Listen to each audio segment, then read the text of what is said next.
Hey everyone, welcome to another video. Today I want to talk about a platform that is near and dear to my heart. It's a platform that I've had a lot of experience on. I've probably worked on hundreds of these, as well as owning several. And I feel like there's a lot of misconception out there for this particular platform. And recently a video that I posted about 9 years ago received 82,000 views, which completely blew me away. Thank you guys so much. I never could imagine that people would be interested in what I had to say or any of the content that I was creating. A lot of these videos that I put up were basically just so I would have them for my family, so I could show my kids one day that daddy was cool at one time. And I really do appreciate everything you guys have done for me, and just such a positive outpour. Thank you. So without further ado, we are talking about the 6.2 and 6.5 GM engines. Let's just get the disclaimer out of the way. When we talk about the 6.2 and the 6.5, there is a huge difference in some of the versions of this engine. So some were turbocharged, some were mechanically injected, some of them had very primitive electronic controls on them, some of them had more of a modern ECU style, PMD, as many of you probably know from your nightmares. Now, these engines varied between 120 and 200-ish, 210 horsepower, and between 240 and 440 foot-pounds of torque. That is a huge difference in power depending on your application or which engine you have.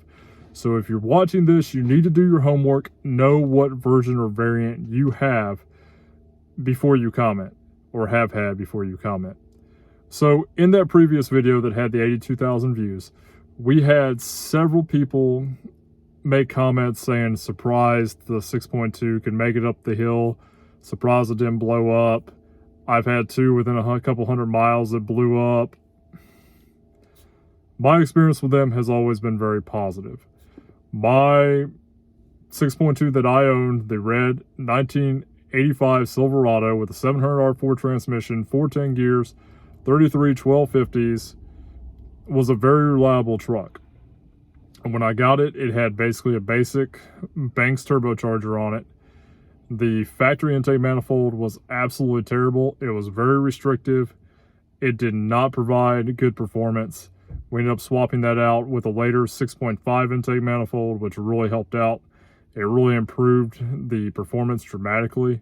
It helped not only lower the EGTs, but it also helped with acceleration as far as responsiveness. We noticed lower EGTs with that intake manifold, and we also noticed a better response from the turbocharger and about 1.5 pounds of boost increase, which tells me we were either losing boost somewhere or that the factory 6.2 manifold is really that terrible with that giant Banks box sitting on top of it.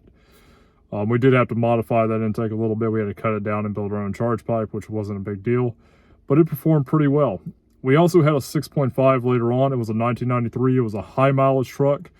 At 310-ish thousand miles, it cracked one of the cylinder heads.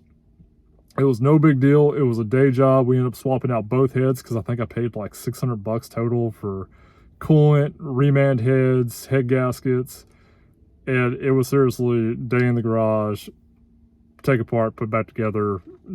If you can do it to a small block Chevy, you can do it to a 6.2, 6.5. Really basic, really simple. That truck we had until 380,000 miles, and we had slightly modified it with 3-inch exhaust, tweaked the injection pump a little bit. We had built our own mechanical wastegate on it. We modified the stock wastegate and made it more of a spring setup that we could tighten, and we were running roughly about 15 pounds of boost on that engine. On the 6.2, we were running lower boost, right around, we peaked around 13 at times. We dialed it back to where it was more like that 9, 10, 11 kind of range. That's a little bit high for those, and we'll get into that in a minute. So if you're going to own a 6.2 or 6.5, besides knowing which one you have and what your goal is, you need to understand. If we look at a 6.5 with, say, 210 horsepower, And we're talking pretty much the pinnacle of the 6.5, and 440 foot-pounds of torque with a 4L 880 transmission, 4 gears, and put that in comparison to a modern diesel, pick Cummins, Powerstroke, Duramax, that are now coming basically with 10-speed automatics. That's becoming industry standard, 10 forward gears, as well as 400 to 450 horsepower, upwards of 500 now as we get into mid-2020, and over 1,000 foot-pounds of torque. There is no comparison. You cannot compare these older diesels that are in some cases 30, 40 years old to something that is brand new and off the shelf. You know, and if you're going to compare a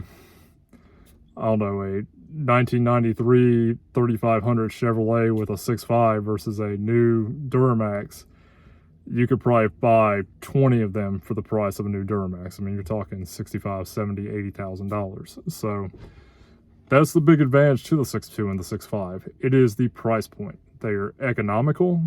They're very fuel efficient for what they are, especially considering a lot of them had 3 or 4 speed automatics. They're easy to work on. You can literally replace the entire injection system and DB2 injection pump, lines, and injectors for probably the cost of 1 or 2 injectors of these modern diesels. That's the reality of it. If you're on a budget, you own a landscaping business, and you know you're not towing extremely heavy, I'd say under 8,000 pounds regularly, preferably around that 5,000 or 6,000 mark, these trucks are not bad. They really do offer a good bang for buck, and they really get a terrible reputation in my experience. I don't know why people really seem to hate these engines as much as they do. Going back to the different variants, keep in mind that gearing is everything for these. If you get an early 6.2 that has, say, in a 2-wheel drive, C10 or C20, whatever, and it has 308 rear gears, and you have a TH400 transmission, guys, you're probably not going anywhere fast. Your first gear is going to suck. You don't have overdrive, so you're probably not going over 70 miles per hour, period. In addition to that, you've got a big jump in between your gearing. That's not great for a 6.2. I can tell you that right now. And that's not great for any truck. And I've owned a first-generation Cummins prior to the intercooled model, back with the TorqueFlite 727 in it. And it had 308 gears. And even with a V44 pump Cummins that was tuned a little bit, it still was a dog. It definitely was. Yes, when I put my foot in it, it would get out of its way, but that was an engine that was probably producing, you know, upwards of 250 horsepower and probably closer to 500 foot-pounds of torque, where once again, a standard 6.2 is going to be more around 135 to 150 horsepower, 220, 260 foot-pounds of torque. That is critical. Now, a good combination for these, and one of my favorite combinations, whether it's an NA62 or a turbocharged 6.5, is the MV4500. If you put an MV4500 behind any of these two engines, it's going to do okay. It's not going to compete with a 5.9 Cummins, even a V44 pump Cummins. It's most likely not even going to compete with a 7.3 IDI. Why? Well, the 7.3 IDI had a lot more displacement. You're talking, 40, 50 more cubic inches, roughly. The 7.3s were heavy. They were built like tanks, and they had just a little bit of an advantage over the more anemic 6.2 and 6.5, and you can look at that by the weight comparison. A 6.5 versus a 7.3 IDI is probably a solid 150 pounds of difference, at least 100 pounds, if not 150 to 200 pounds. That's a huge amount when you're talking just sheer engine weight. Now, I've kind of ranted on and on. I just want to talk about the durability aspect. I hear people all the time talk about the 6.2 blew up, the 6.5 blew up. In my experience, it just hasn't been a thing. For you guys that don't know, I am prior service. I have worked on literally hundreds of 6.2s and 6.5s in Humvees, in Cut Vs, and I have seen two fail. One, it broke the crank. The second, it was something inside, under the injection pump. Something, it might have been the injection pump gear. Really don't know what happened, but something broke in there. It ate up all the gears in there. Tore parts everywhere. It was bad. But that can happen to any engine. When we ran these trucks, these Humvees, keep in mind they were never designed to be up armor combat vehicles. That was not their primary role. These are meant to be between 5,800 and 7,000 pounds, basically unloaded vehicles. By the time we added all the armor and additional weapons, communication equipment, Duke systems, boomerang systems, up armored troops, 3 to 4 passengers, 1,000 rounds of 50 cal ammo, 240 ammo, 249, whatever it might have been, they started getting higher and higher, upwards of 11, 12, 13,000 pounds in some cases, even upwards of 14,000 pounds. That is a very heavy vehicle for that engine. And we were running them to the wall and putting them through hell. Literally, especially the 3-speed variants, the M998s, even some of your 1097s, the 1097s and the later versions, the 1114s, 1115s, typically came with a 4-speed transmission with the overdrive. Initially, they didn't. They had a 3-speed, and it had no overdrive, and literally 6.5 NAs and early 6.5 turbos, guys, we ran them to death. 122 degrees, up railed Irish, in a rack, pedal to the floor, running them damn near red line, double their factory weight. We did not see that many failures. We did see a lot of injection pump failures. Now here's the caveat to that. At that time, the Army was still primarily using, the military in general was still using their one fuel source on the battlefield concept, which was JP8. JP8 has very poor lubrication properties. It is not diesel fuel. Nowhere close to diesel fuel. We would supplement that by adding either 2-stroke engine oils, we could get it, or a little bit of ATF. And we were still seeing a lot of injection pump failures. Keep in mind, the injection pump is in the valley of the engine. On a Humvee, the radiator sits partially over the engine, kind of in the hood area. And then as they got turbocharged, the turbocharger also sits in front, or I guess technically behind, near the doghouse of the valley of the engine. There's a lot of heat there, and you're already in a hot, dusty environment. Your radiator is getting clogged with dust. And we would see a lot of injection pump failures. With that being said, we had 466 DTs, we had Cummins, we had Cat C7s, even a couple Cummins engines in some of the MRAPs. We were still seeing a lot of failures out of those other engines and fuel related. For an example, a 466 DT is well known to be a 500,000 mile engine before it needs to be rebuilt or serviced. We were seeing those things baked at 30,000 miles, literally dead. We were replacing injectors on Cats and other engines at 20,000 miles. Just because the environment was so harsh and because that JP8 is so hard on the system that is meant to handle diesel fuel. So you can't really blame the Humvees for those failures when all these other platforms were having it. I mean, replacing injectors at 20,000 miles on a Cat, that's basically unheard of in the civilian world. In the military world, it's a little bit different. This equipment gets run hard with the improper fuel in some of the harshest environments in the world. And they still did everything we've asked. I've taken non-up armored 6.2s and 6.5s up some incredibly steep slopes.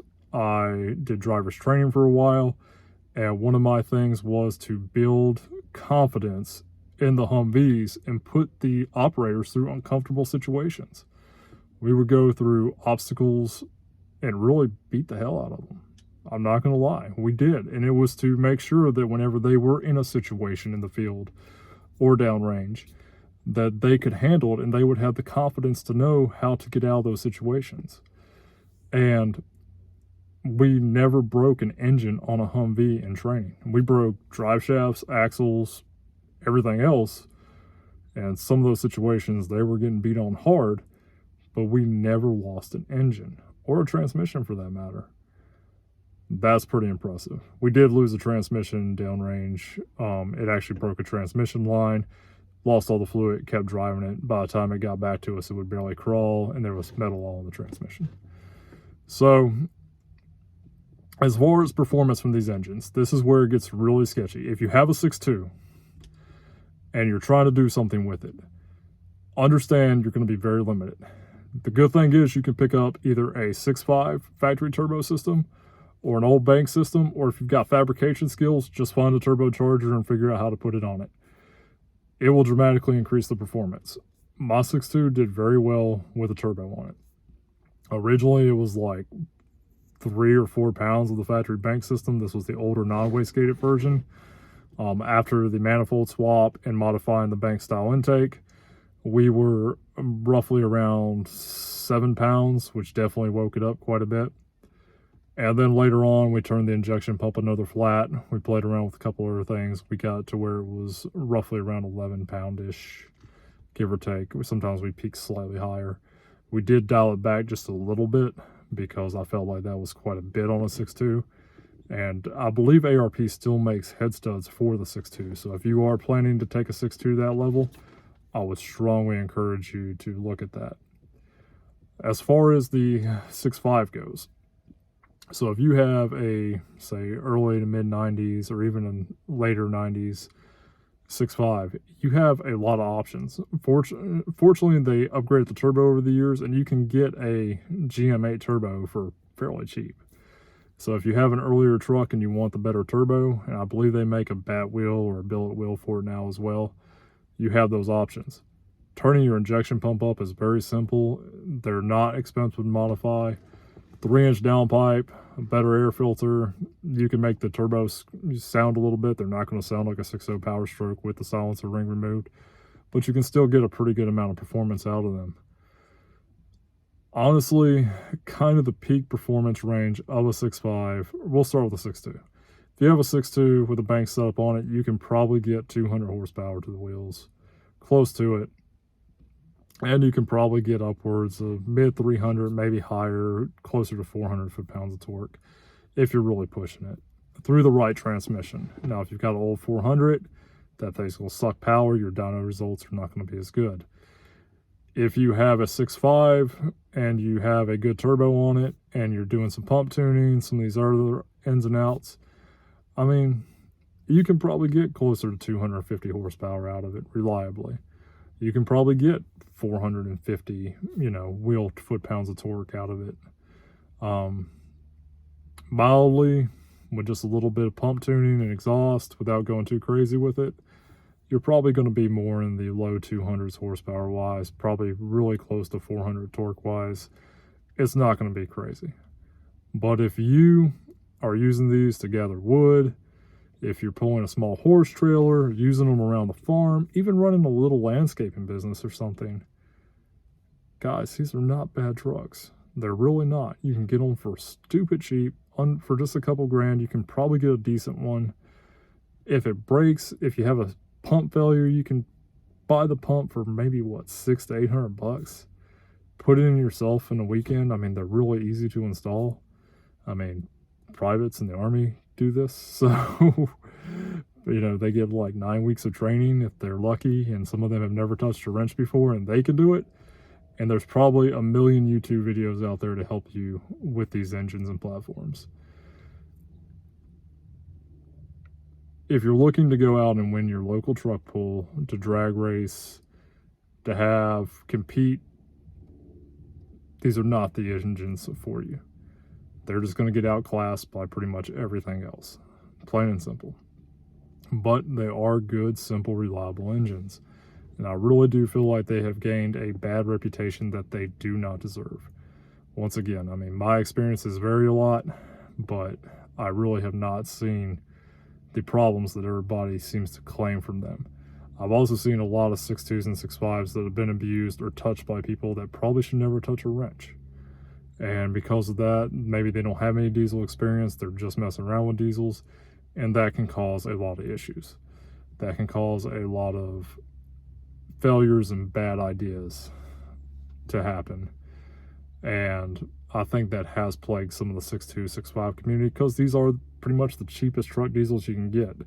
7.3s, the IDI 7.3s still kind of hold their value a little bit. I think you pay maybe a little bit more for an IDI 7.3 than you do for a 6.5 or 6.2, unless it's a really clean truck. But that's kind of my ideas. Now, guys, I am not a professional. I'm not an expert. Please understand, this is just my opinion, just my experiences. Everybody has different experiences. If you don't like what I'm saying, please leave it in the comments. Tell me why I'm wrong or how I'm wrong. That's fine. Just be nice to each other. You can hate me. Don't hate on each other in the comments. If you like this video, like, share, subscribe. We have a bunch more content on the way because of you guys. I never thought that I would actually have subscribers or people that shared any interest in this. I do these videos to help others in the community, and I hope this has answered some of your questions about the 6.2 and 6.5. So y'all have a good day. Be safe all the way.